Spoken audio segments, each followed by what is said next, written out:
인내의 중국 지도자들. 펌. 주나라 태공만 강태공. 운도 지질이 없는 놈이라고 하늘의 무심함을 탓하지 말라. 내가 수십 년간 낚시를 버타며 때를 기다리는 동안 조강지처마저 나를 버리고 도망가 버렸다. 검은 머리가 백발이 되고서야 문왕 서백을 만나온 나라 주왕을 멸하고 주나라를 세웠다.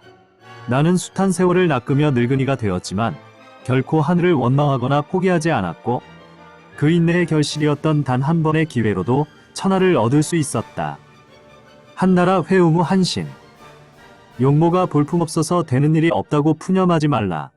나는 어렸을 때 보잘것없는 외모 때문에 불량배의 다리 가랭이 사이로 기어가는 치욕을 당했고 빨래터 노파의 밥을 빌어먹기도 했다. 초패왕 항우는 나의 볼품없는 용모를 업신여겨 범증의 청거를 번번이 거부하며 10년간이나 말단 벼슬아치 직극랑 자리를 맴돌게 했다. 항우에게 실망하고 유방 밑으로 들어갔으나 연전연승하며 해하에서 항우를 완전히 섬멸하고 천하를 유방에게 안겨줄 때까지 갖은 수모를 견뎌내야 했다. 나는 초라하기 짝이 없는 몰골 뒤로 천하웅비의 뜻을 감추고 무사람들의 갖은 야유와 모욕을 참아내며 기어코 전 중국 역사상 최고의 명장이 되었다. 사기 작가 사마천. 한때 자존심과 명예를 짓밟힌 치욕을 당했다고 삶을 포기하지 말라. 나는 벗 이릉 장군을 변호하다 무왕제의 노여움을 사서 생식기가 잘리는 궁영의 치욕을 당하고도 목숨을 부지하였다. 당시 궁영의 수치를 못 참고 자살하는 자가 많았으나 죽음이 두려워서가 아니라 못다 이룬 역사적 사명을 다하기 위하여 죽음을 선택할 수가 없었다. 나는 거세된 남자가 모진 생명을 즐기게 끌고 간다는 온갖 조롱을 참아내며 옥중에서도 저수를 계속하여 마침내 사기를 완성한 불세출의 역사가가 되었다. 중국 유일 여황제 측천무후. 여자로 태어나서 하고픈 일을 못한다고 울고만 있지 말라. 나는 아버지 무사화계 후처 소생 둘째 딸로 태어나 갓 14살 때 최말단 후궁 제인이 되어 당태종 이세민을 감으로써 섬겼다. 황궁 생활 초기 나의 경쟁자는 여자였으나 비구니로 물러앉았다가 태종의 아들 고종의 총애를 받으며 황궁으로 돌아와 4명의 아들과 2명의 딸을 생산하며 황후가 된 후부터 나는 남자들과 힘겨운 전쟁을 시작했다. 장손 무기를 내쳤고 상관이를 처형하였으며 심지어 나의 4명의 아들마저 차례로 버렸다. 내 나이 67세. 여자든 남자든 아무도 도전할 수 없는 철옹성을 만들고 나서 역사상 전무후무한 여제 성신왕제가 되어 15년간 천하를 다스렸다. 명나라 태조 홍무제 주원장. 집안 배경이 나빠서 요모양 요꼴이 되었다고 변명하지 말라.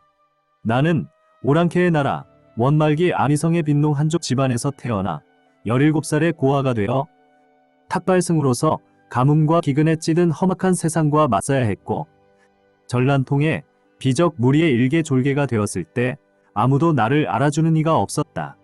그 후 혁혁한 전과를 올린 공으로 반란군의 2인자가 되어 원나라 몽골군을 중원에서 몰아낸 후에도 양반 사대부 집안의 멸시와 견제 속에서 시달려야 했다.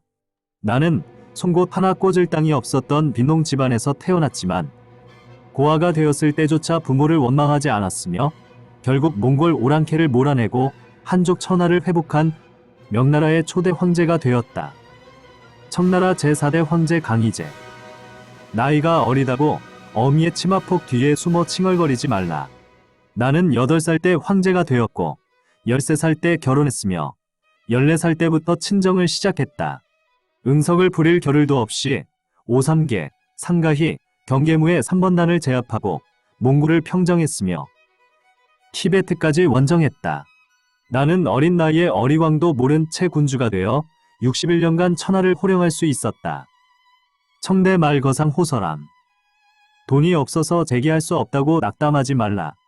나는 미천한 집안에 태어나 아버지가 일찍 죽는 바람에 학업도 못 마치고 전장에 들어가 똥오줌을 치우고 마루를 닦으며 잔심부름으로 어린 시절을 보냈다. 빈손으로 사업을 일으켰고 다시 빈털터리가 되는 과정을 겪고 또 겪었지만 내가 살아있는 한 아무리 빈손이라도 언제든지 사업을 다시 일으켜 세울 수 있다고 믿었다. 나는 한 푼도 가진 게 없는 가운데서도 스스로의 재기를 믿었고 내게 없는 것을 메꾸어주는 인재를 대함에 귀천을 가리지 않았다. 큰 상인이 되는데 돈보다는 사람이 더욱 소중함을 일찍이 깨달았던 나는 부와 명예를 모두 거머쥔 장사의 신 상성이 되었다. 중화인민공화국 총리 주울레. 만년 2인자라고 보스 자리에 대한 욕심으로 자신의 직분을 망각하지 말라. 나는 1935년 준의회의에서 모택동을 모시고 만리장정을 따라 나선 때부터 죽는 그날까지 41년 동안 2인자의 길을 묵묵히 걸었다. 귀족 가문에서 태어나 공산당 초기 탑 리더의 코스를 밟던 내가 가난한 농부의 아들 모택동을 중국혁명의 지도자로 추천하고 스스로를 낮췄던 것은 인민의 마음을 움직이는 호소력이 그에게 있음을 알았기 때문이었다. 총리 시절 행정보고를 하며 모 주석의 침상 옆에 꿇어 앉아야 했고 방광암 수술을 받고 싶어도 모의 허락이 떨어지지 않아 수술을 2년간이나 미루어야 했다. 방광암으로 죽어가는 초입기의 시간 속에서도 미일과의 수교, 문화대혁명의 폐허 속에 놓인 국가경제 재건, 등소평을 재신임하는 권력의 재편성을 위해 촌음을 다투었다. 나는 사망하는 순간에도 다 죽어가는 나 따위는 돌보지 말고 다른 아픈 동지들을 돌보시오라는 유언을 남기며 인민의 마음속에 영원한 1인자, 인민의 벗으로 다시 태어났다. 중화인민공화국 주석 등소평. 잘나가다 넘어지고 재기했다 다시 쓰러진다고 괴로워하지 말라. 나는 문화대혁명 때 반모 주자파로 몰려 홍위병으로부터 공개 비판을 당했고 잠시 일어났지만 하방당하여 강서성의 한 공장에서 4년간을 육체 노동자로 버텨야 했다. 주울레 총리의 도움으로 복권되어 국무원 부총리로 재기했다가 4인방의 농간에 또다시 실각하고 가택연금까지 당해야 했지만 모택동 사후 전국 수습용으로 재기용된 후 화국봉과의 5년 권력 투쟁 끝에 최고 실권을 장악했다. 나는 3번 쓰러지고 4번 일어난 역전의 용사로서 마지막 정치적 위기였던 천안문 사태의 시련을 견뎌내고 아무리 넘어져도 다시 일어나는 오뚜기 개혁 개방의 총설계사가 되었다.